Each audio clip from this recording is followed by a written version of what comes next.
আগামী বাংলাদেশ কোরআন ও সুন্নাহর বাংলাদেশ, আগামী বাংলাদেশ এদেশের স্বাধীনতাকামী মানুষের বাংলাদেশ, আগামী বাংলাদেশ ধর্মীয় ব্যক্তিত্ব বাংলাদেশ, আগামী বাংলাদেশ সাম্য, মানবিক মর্যাদা এবং ন্যায় বিচার প্রতিষ্ঠিত বাংলাদেশ, আগামী বাংলাদেশ হবে বৈষম্য বিরোধী বাংলাদেশ। ইসলামী মৌলবাদ জিন্দাবাদ, জিন্দাবাদ।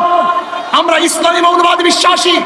আমি মুসলমান, আমার মূল ঠিক আছে, আমি মূলকে বাদ দিয়ে রাজনীতি করতে পারি না। ৯২% মুসলমানদের দেশে ইসলামী মূল্যবোধকে বাদ দিয়ে, ইসলামী মূল্যবোধকে বাদ দিয়ে কেউ কোনোদিন রাজনীতি করতে পারে নাই, পারবে না ইনশাআল্লাহ। ইনশাআল্লাহ আগামী বাংলাদেশ ইসলামী মৌলবাদীদের বাংলাদেশ, আগামী বাংলাদেশ কোরআন ও সুন্নাহর বাংলাদেশ, আগামী বাংলাদেশ এদেশের স্বাধীনতাকামী মানুষের বাংলাদেশ, আগামী বাংলাদেশ ধর্মীয় ব্যক্তিত্ব বাংলাদেশ, আগামী বাংলাদেশ সাম্য, মানবিক মর্যাদা এবং ন্যায় বিচার প্রতিষ্ঠিত বাংলাদেশ, আগামী বাংলাদেশ হবে বৈষম্য বিরোধী বাংলাদেশ।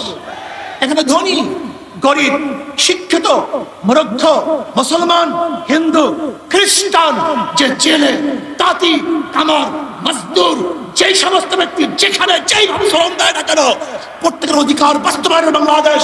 এখানে পুরুষদের অধিকার বাস্তবায়নের বাংলাদেশ, এখানে থাকবে মহিলাদের অধিকার, এখানে থাকবে ছাত্রদের অধিকার, এখানে থাকবে শ্রমিকদের অধিকার, এখানে থাকবে নেতর কামার ঋষি এবং তাঁতিদের অধিকার। এই বাংলাদেশ সবার বাংলাদেশ, এখানে ভেদাভেদ থাকবে না, এখানে থাকবে না শেখ হাসিনার পুত্রকে সেই পদ্মা ব্রিজ দেখতে গিয়ে ১.৫ ঘন্টার রাস্তা জ্যাম করার ইতিহাস বাংলাদেশ আর দেখতে চায় না।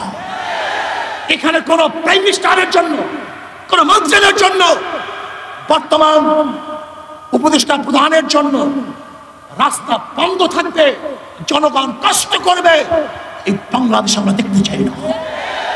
এরকম বাংলাদেশ আমরা চাই না। এখানে কে উপদেষ্টা, কে প্রাইম মিনিস্টার, কে প্রেসিডেন্ট, সবার জন্য রাস্তা সমান, সবার জন্য অধিকার সমান না। আমরা দেখতে চাই না বাংলাদেশ যেখানে একজন মন্ত্রী যাওয়ার সময় গোটা রাস্তা বন্ধ হয়ে যাবে আর গর্ভবতী মহিলারা গাড়ির মধ্যে বাচ্চা প্রসব করবে। এই বাংলাদেশ আমরা দেখতে চাই না। আমরা দেখতে চাই না বাংলাদেশ যেখানে একজন উপরস্থ কর্মকর্তা আসার কারণে ফেরি বন্ধ থাকবে আর সেই রোগী ওপারে ফেরির অভাবে ঢুকে ঢুকে মরবে। এই বাংলাদেশ আমরা দেখতে চাই না। বাংলাদেশ বড় লোকরা বিদেশে গিয়ে চিকিৎসা নিবে আর আমাদের দেশের গরিবরা ঢুকে ঢুকে চিকিৎসার অভাবে মারা যাবে। সেই বাংলাদেশে দেখতে চাই না। আমি দেখতে চাই না সেই বাংলাদেশ কেউ থাকবে 10 তলায়, কেউ থাকবে নিচতলায়, না। কেউ খাবে, কেউ খাবে না, তা হবে না, তা হবে না। কেউ পড়বে, কেউ পড়বে না, কেউ পরিধান করবে, কেউ পরিধান করবে না, কেউ গোশ খাবে, কেউ মাছ খাবে, আর কেউ না খেয়ে থাকবে। সেই বাংলাদেশ আমরা দেখতে চাই না।